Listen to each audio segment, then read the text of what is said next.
Unit 11 sound के बारे में पढ़ा। अब हमने लास्ट चैप्टर में वेव्स के बारे में स्टडी किया था, तो हम यहाँ पे आज पढ़ेंगे साउंड वेव्स के बारे में।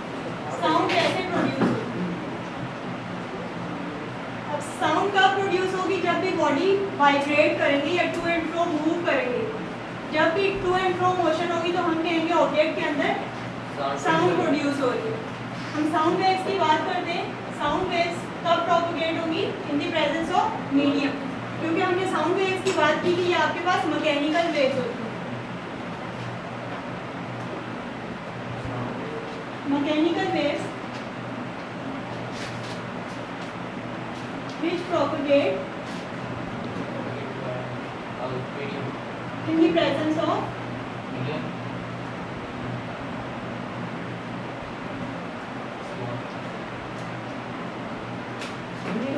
मीडियम। कुछ भी हो सकता है, आप लिक्विड, गैस या सॉलिड हम मीडियम कंसीडर करेंगे। अब हमने देखा कि आपके पास आप ड्रम बीट करते हो तो वहाँ पे क्या हो रहा है कि आप वाइब्रेशन प्रोड्यूस करा रहे हो, तो वाइब्रेशन से क्या हो रहा है, साउंड प्रोड्यूस हो रही है। या फिर आप गिटार की बात करो तो उसके स्ट्रिंग्स को आप प्लग करते हो या टू एंड फ्रो मूव कराते हो तो वहाँ पे क्या हो रहा है, साउंड जनरेट हो रही है या साउंड प्रोड्यूस हो रही है। कैसे साउंड प्रोड्यूस हो रही है, आपने वायर्स को हिट किया है और वायर्स को हिट करते ही उसमें लेट्स सपोज ये उसकी मीन पोजीशन थी, तो ये मीन पोजीशन के along up and down move करेगा, तो ये यहाँ एक्सट्रीम पोजीशन पे चला जाएगा। तो ये इसकी दो एक्सट्रीम पोजीशन है, ये इस मीन पोजीशन के अलोंग वाइब्रेट करेगा, तो यहाँ पे क्या हो रहा है, साउंड प्रोड्यूस होगी क्योंकि वाइब्रेशन हो रही है। तो जब भी बॉडी के अंदर वाइब्रेशन होगी वहाँ क्या होगा, साउंड प्रोड्यूस होगी। इसी तरह हम हार्ट बीट की बात करते हैं, हार्ट बीट में भी वाइब्रेशंस हो रही है, तो आप स्टेथोस्कोप से आप लगा के आप सुन सकते हो हार्ट बीट में कैसे साउंड प्रोड्यूस हो रही है। अब नेक्स्ट हम पढ़ेंगे कि sound produce by a vibrating body. हम एक एक्टिविटी करते हैं,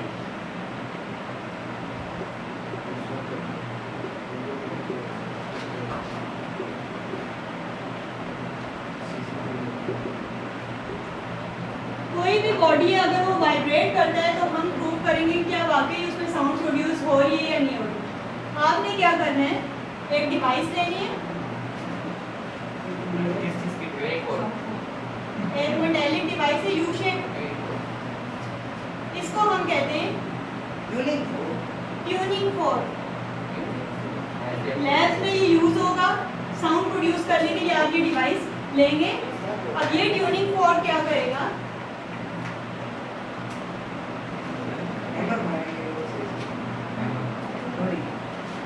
इस पोर्शन को हम कहते हैं ये इसके प्रोन्स, PRONGS। अब हमने क्या करना है, इस ट्यूनिंग फोर्क को हमने किसी हैमर से हिट करना है, ठीक है। एक आप रबर पैड लें या फिर कोई भी रबर हैंडल लें, उसको आपने इस ट्यूनिंग फोर्क के ऊपर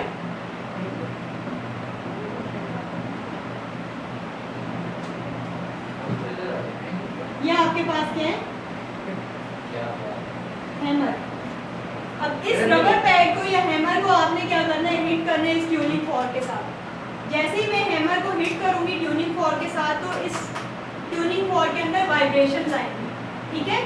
अब वो वाइब्रेशंस आएंगे, हमें कैसे पता चला कि उसके अंदर वाइब्रेशंस आएंगे, ठीक है। तो जैसे ही मैंने इसको हिट किया इस ट्यूनिंग फोर्क के साथ तो इसका प्रोंग मूव करेगा इस डायरेक्शन में भी और ये मूव करेगा इस डायरेक्शन में भी। ये इसकी मीन पोजीशन है सेंटर में, ठीक है। ये रेस्ट पोजीशन है जहाँ पे वो कोई वाइब्रेशन नहीं होती। जैसे ही मैंने हैमर को हिट किया इसमें वाइब्रेशन प्रोड्यूस हुई, ये टू एंड फ्रो मूव किया अलोंग दिस मीन पोजीशन। तो हमने चेक करना है कि इसमें साउंड प्रोड्यूस हो रही है या नहीं हो रही। अब कैसे चेक करेंगे कि आप एक बॉल ले लें, कोई भी टेनिस बॉल ले लें, इस बॉल को आपने स्ट्रिंग के साथ अटैच किया है ऐसे। अब जैसे ही मैंने इसको हैमर के साथ हिट किया, हिट करते ही मैं इसको यहाँ लेंगे इस बॉल के पास,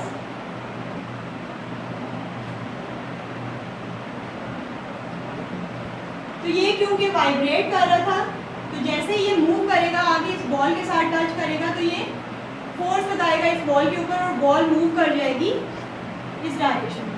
मैं अगर ये कोई टेनिस बॉल है तो टेनिस बॉल है ना, अगर हम बॉल को टेंस रिलीज करते हैं तो वो भी तो वाइब्रेट नहीं कर सकता। वो वाइब्रेटिंग मोशन है, लेकिन उसमें साउंड नहीं प्रोड्यूस हो रही, ठीक है।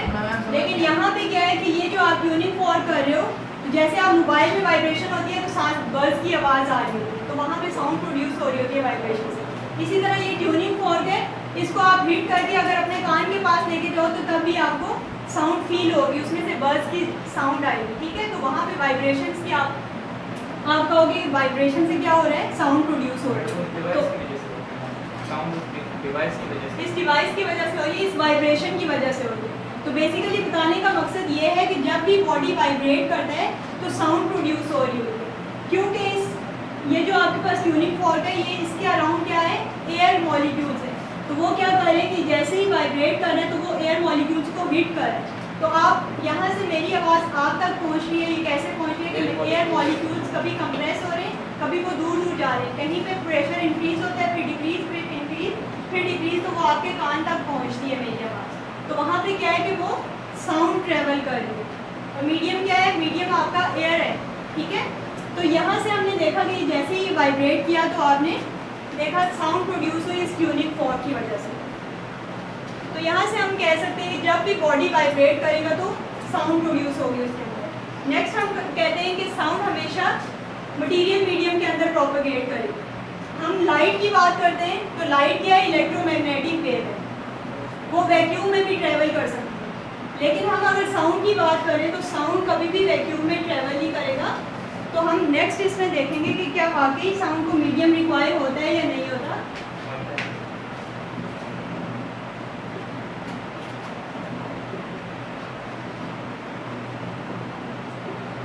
Material medium for propagation.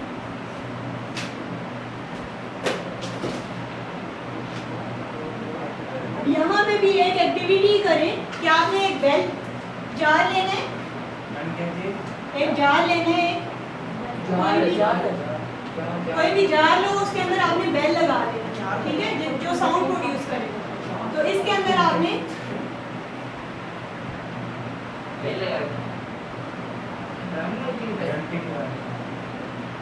इस तरह की आपने बेल लगा दी, और इस बेल को यहाँ से आपने क्या करना है, पावर सप्लाई के साथ कनेक्ट कर दो। इलेक्ट्रिक बेल है, ठीक है, जो आप स्कूल्स में पहले यूज होती थी, इलेक्ट्रिक बेल बटन से कभी भी होती हुई। तो वहाँ पे क्या है कि आपने पावर सप्लाई के साथ इस बेल को कनेक्ट किया है, और ये जो आपके पास ये इलेक्ट्रिक बेल है, और ये आपके पास जार है, बेल जार जिसे हम कहते हैं। ये जो जार हमने रखा था ये एक वैक्यूम पंप के ऊपर,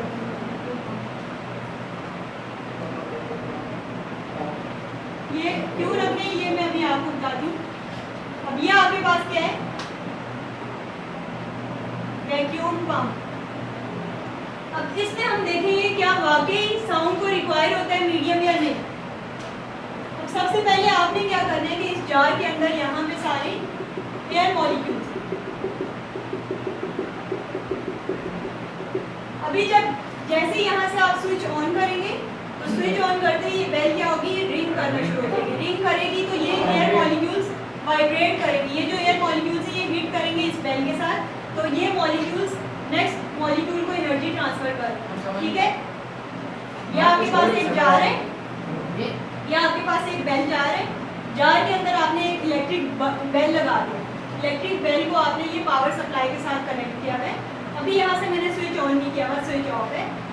उस बेल जार को मैंने रखा हुआ है किसके ऊपर, एक वैक्यूम पंप रखा हुआ है, ठीक है। अब यहाँ से मैंने स्विच ऑन किया, जैसे आप लाइट ऑन करते हैं इसी तरह इसका स्विच ऑन किया, तो ये बेल क्या होगी, रिंग करना शुरू हो जाएगी, बजना शुरू हो जाएगी, वाइब्रेट करना शुरू हो जाएगी। तो जैसे ही ये वाइब्रेट करेगी तो इस जार के अंदर मेरे एयर मॉलिक्यूल्स प्रेजेंट है, तो वो एयर मॉलिक्यूल्स एक दूसरे के साथ टच हो जाएंगे या एनर्जी ट्रांसफर करेंगे, क्योंकि ये बेल जो है इनको पुश करेगी जो इसके पास मॉलिक्यूल्स हैं, और वो मॉलिक्यूल्स अपना प्रेशर नेक्स्ट मॉलिक्यूल पे एक्सर्ट करेंगे। तो वहाँ पे क्या होगा कि आपको एक साउंड सुनाई देगी। तो वहाँ से आप कहेंगे कि ये जो आपको साउंड सुनाई दे रही है ये बेसिकली इस बेल की वजह से है। और क्यों सुनाई दे रही है, क्योंकि इसके अंदर एयर मॉलिक्यूल्स प्रेजेंट है। अब हमने क्या करना है कि हमने जो पंप लगाया, इस पंप से हमने इस एयर को सक करना है। यहाँ से हमने सारे या कुछ एयर मॉलिक्यूल्स आपने निकाल दिए। अब थोड़े से मेरे पास एयर मॉलिक्यूल्स हैं, ये कैसे मॉलिक्यूल्स कम कर रहे हैं, इस वैक्यूम पंप से आपने सब कर देनी है एयर को। अब कुछ ही मॉलिक्यूल्स यहाँ पे रखे हुए, तो हमने फिर बेल को ऑन किया, तो जैसे ही हमने बेल रिंग कराई तो वहाँ पे आपको एक फीबल साउंड या सॉफ्ट साउंड सुनाई देगी। तो उस सॉफ्ट साउंड का क्या मकसद है कि यहाँ पे हमारे पास एयर मॉलिक्यूल्स कम हो गया, वो हमने उस पंप से निकाल दिए। अब हम फर्दर इन एयर मॉलिक्यूल्स को निकाल देते हैं इसी पंप से। अब यहाँ पे क्या है कि आपके पास एक स्पेस जनरेट हो गई, वैक्यूम क्रिएट हो गया, अब कोई एयर नहीं है, कोई मीडियम नहीं है यहाँ पे। तो आपने फिर बेल ऑन की, बेल रिंग करते ही आपको अब कोई साउंड प्रोड्यूस होती भी नहीं सुनाई देगी। तो इसका मतलब है कि अब यहाँ पे कोई वैक्यूम मतलब कोई एयर पार्टिकल्स नहीं थे, सारा वैक्यूम था। क्या वही पार्टिकल है। तो यहाँ पे क्या है कि आपके पास कोई मीडियम नहीं प्रेजेंट, तो हम कहेंगे आपको आवाज़ सुनाई नहीं दे रही। तो इससे हम प्रूव कर सकते हैं कि आप साउंड को जो है वो मीडियम रिक्वायर होता है प्रोपोगेट करने के लिए या ट्रैवल करने के लिए। ठीक है, मॉलिक्यूल ज़्यादा होंगे तो साउंड भी ज़्यादा होगा। मॉलिक्यूल ज़्यादा होंगे तो साउंड भी ज़्यादा प्रोड्यूस होगी। मॉलिक्यूल जैसे जैसे आप कम करते जाएंगे तो वहाँ साउंड कम होती भी सुनाई देगी आपको। ठीक है, तो ये इस एक्सपेरिमेंट से आपने प्रूव किया कि साउंड को जो है वो मटीरियल मीडियम रिक्वायर होता है प्रोपोगेशन के लिए। हाइट पे एयर कम होती है तो हाइट पे हमें जितना हम खा जाएंगे उतनी आवाज़ में कम आएगी। हाँ, ये बात है।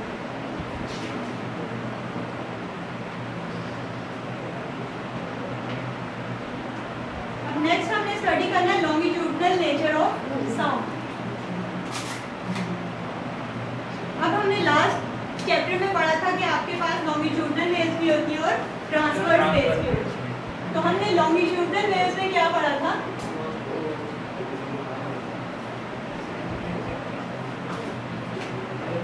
लॉन्गिट्यूडनल वेव्स में हमने पढ़ा था कि आपके पास इस डायरेक्शन में क्या हो रही है, सेम डायरेक्शन में सेम डायरेक्शन में वेव मोशन होगी और सेम डायरेक्शन में पार्टिकल्स मूव करेंगे। तो हमने देखना है कि क्या ये जो साउंड वेव जनरेट हो रही है लॉन्गिट्यूडनल है या ट्रांसवर्स है। ट्रांसवर्स में क्या होगा,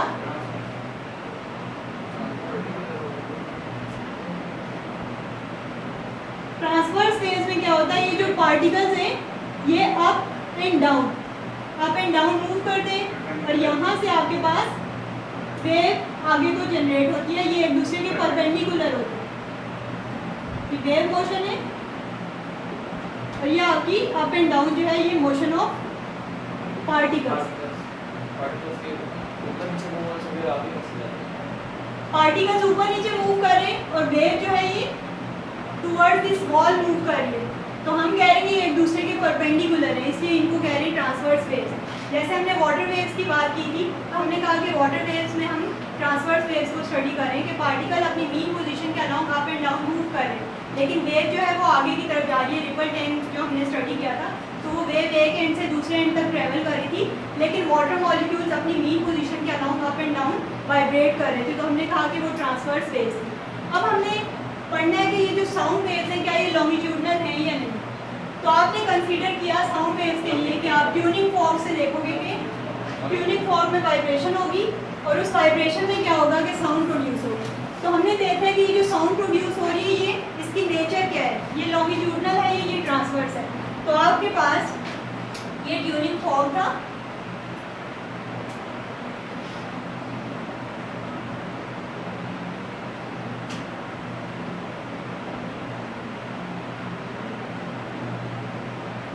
इसके अलोंग ये जो मैं आपके पास एयर मॉलिक्यूल्स रख रही हूँ इक्वल स्पेसिंग से यूनिफॉर्म। अब यहाँ पे क्या है कि ये जो ट्यूनिंग फॉर्क है इसको मैं पोजीशन दे देती हूँ ए, ओ पोजीशन। ओ का ये मतलब है ये अपनी मेन पोजीशन है इसकी। ठीक है, अब यहाँ पे मैंने अभी इसको हिट नहीं किया। ठीक है, ये अपनी मेन पोजीशन पे, आप जैसे ही मैं इसको हिट करूँगी तो हिट करते ही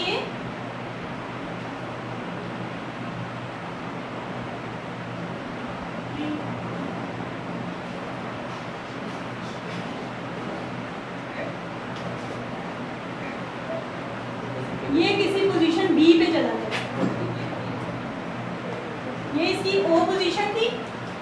ही मैंने इसको हैमर के साथ हिट किया तो ये अपनी बी पोजीशन पे चला गया टुवर्ड्स राइट, ठीक है। तो अब यहाँ पे देखो तो ये आपके पास एयर मॉलिक्यूल्स थे, यूनिफॉर्म थे। अब जैसे ही ये जो फॉग था, ये प्रॉम था, ये मूव करेगा this point at point this B, तो हम कहेंगे कि ये इनको प्रेस करेगा, प्रेशर एक्सर्ट करेगा इसके पास जो मॉलिक्यूल्स होंगे।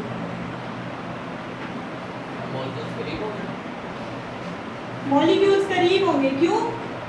क्योंकि आप जैसे ही आपने, ये आपकी रेस्ट पोजीशन थी, आपने इसको वाइब्रेट कराया तो ये इस बी पोजीशन पे चला गया, तो जो यहाँ पे एयर मॉलिक्यूल्स है अब उन पे प्रेशर एक्सर्ट हो गया इस फ्रॉम की वजह से। ये जो आप ओ से बी लेके जा रहे हो पॉइंट पे, ये आप इसको वाइब्रेट करा रहे हो, आपने इसको हिट किया है। हिट करने के बाद हमने देखा कि इसने जो यहाँ पे एयर मॉलिक्यूल्स थे इनको प्रेस कर दिया, इनके ऊपर प्रेशर एक्सर्ट कर दिया। तो ये जो मॉलिक्यूल्स हैं इनके आगे भी मॉलिक्यूल्स पड़े हुए हैं, तो एक मॉलिक्यूल जो है वो नेक्स्ट मॉलिक्यूल पे प्रेशर एक्सर्ट करेगा, फिर इसी तरह नेक्स्ट मॉलिक्यूल उससे नेक्स्ट पे, तो इस तरह लेयर टू लेयर आपका प्रेशर चेंज होता जाएगा, हायर प्रेशर से लोअर प्रेशर की तरफ जाएंगे, ठीक है। लेकिन ये अपनी मीन पोजीशन के अलाउंग वाइब्रेट करेंगे, कभी भी अपनी पोजीशन से आगे नहीं जाएंगे, सिर्फ मीन पोजीशन के अलाउंग या एक्सट्रीम पोजीशन पे जाएंगे, फिर वापस मीन पोजीशन पे आएंगे। तो अब ये बी पॉइंट पे गया, बी पॉइंट पे जाके ये वापस इस मीन पोजीशन की तरफ आएगा, लेकिन क्योंकि इसके पास रिस्टोरिंग फोर्स है तो ये क्या होगा, ये अब इस तरह मूव करेगा, ये वापस, अब इसकी ये मीन पोजीशन थी, अब ये ओ पॉइंट पे चला गया, सीधा ही बनाना, ये अभी टेढ़ा हो गया। तो यहाँ पे क्या है कि ये अब बी पे था, ए पे चला गया, अब इसकी दो एक्सट्रीम पोजीशन है, एक बी आ गई और एक आ गई ए। तो अब यहाँ पे देखो तो ये आप प्रेशर कम एक्सर्ट करेगा इन मॉलिक्यूल्स पे, तो ये वापस उसी शेप में आ जाएंगे, उसी ज्योमेट्री में आ जाएंगे। लेकिन जो इसके ये मॉलिक्यूल्स हैं इन्होंने अब प्रेशर एक्सर्ट किया इन आगे वाले मॉलिक्यूल्स पे, तो ये अब यहाँ पे इस तरह कंप्रेशन हो जाएगा, ठीक है। तो इस तरह मॉलिक्यूल्स में क्या हो रहा है, कभी स्पेसिंग कम हो रही है, कभी स्पेसिंग ज़्यादा हो रही है, कभी वो कंप्रेस हो रहे हैं, कभी एक्सपेंड हो रहे हैं। तो इसका मतलब है यहाँ से साउंड जो है वो ट्रेवल कर रही है, और ये जो मॉलिक्यूल्स है ये अपनी मीन पोजीशन के अलाउंग वाइब्रेट कर रहे हैं। तो मीन पोजीशन के अलाउंग वाइब्रेट कर रहे हैं और साउंड वेव किस डायरेक्शन में जा रही है, इसी डायरेक्शन में ट्रेवल कर रही है, प्रोपोगेट कर रही है। तो सेम डायरेक्शन है इनकी, तो हम कहते हैं कि साउंड जो है वो लॉन्गिट्यूडनल वेव है। इसमें क्या हो रहा है, कभी कंप्रेशन आ रहे हैं, कभी ज़्यादा प्रेशर एक्सर्ट हो रहा है और कभी वहाँ पे कम प्रेशर एक्सर्ट हो रहा है। फिर हम कहते हैं कि ज़्यादा प्रेशर एक्सर्ट हो रहा है, फिर क्या हो रहा है, रेयर फ्रैक्शन। अब जहाँ पे प्रेशर कम हो रहा है और ज़्यादा हो रहा है तो इनको हम कहते हैं कि ये कंप्रेशन और रेयर फ्रैक्शन आ रहा है, ठीक है। अब हमने वेवलेंथ की बात करनी है कि यहाँ से हम वेवलेंथ कैसे फाइंड कर सकते हैं। तो ये आपके पास कंप्रेशन का ये मतलब है इधर हायर प्रेशर है, ठीक है, ये कंप्रेशन है, हाई प्रेशर, और ये आपके रेयर फ्रैक्शन है जहाँ पे लो है प्रेशर।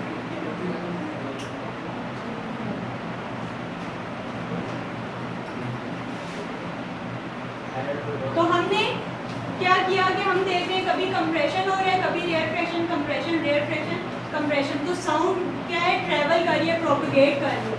तो हमने इसकी अब वेवलेंथ बतानी है, क्योंकि हमने वेव्स की, हमने अगर वेवलेंथ की यहाँ बात की तो वन कंप्रेशन से नेक्स्ट कंप्रेशन तक के डिस्टेंस को हम क्या कहेंगे, उसकी वेवलेंथ होगी। क्या बात है, डिस्टेंस एक कंप्रेशन से दूसरे कंप्रेशन तक के डिस्टेंस को हम कहेंगे वेवलेंथ। या फिर हम rarefaction to rarefaction जाएं तो ये भी उसकी क्या होगी, वेवलेंथ। समझ आ रही है? यहाँ पे वेवलेंथ आप कैसे बताओगे, one rarefaction to next rarefaction तक के डिस्टेंस को हम कहेंगे वेवलेंथ, या फिर one compression to consecutive compressions के बीच में आप देख रहे हैं, ठीक है। तो ये भी आपके पास वेवलेंथ होगी। अगर मैं वन कंप्रेशन और वन रेयर फ्रैक्शन के बीच में देखूं तो फिर क्या होगा distance, distance between one compression and one rarefaction. Different होगा वेवलेंथ नहीं होगा, वो वेवलेंथ का हाफ हो जाएगा अगर आप कंसेक्टिव कंप्रेशन और रेयरफेक्शन लें, तो डिफरेंट होगा क्योंकि हमारे पास एक कंप्रेशन और एक रेयरफेक्शन ले तो इसके बीच का डिस्टेंस मैं कह रही हूँ वो वेवलेंथ का हाफ हो जाएगा। क्यों? क्योंकि हमने one compression to next compression हमने बात की कि वो एक वेवलेंथ हो, या फिर हम one rarefaction to next rarefaction हम कहते हैं कि वो इसकी वेवलेंथ हो। तो इस तरह हमने देखा कि ये जो पार्टिकल्स थे ये अपनी मीन पोजीशन के अलोंग पैरेलल वाइब्रेट कर रहे थे और उसी डायरेक्शन में आपकी साउंड जो है वो प्रोपगेट कर रही थी, ट्रेवल कर रही थी। तो इसलिए हमने कहा कि साउंड वेव जो है लॉन्गिट्यूडनल वेव्स, उसकी नेचर क्या है, लॉन्गिट्यूडनल है।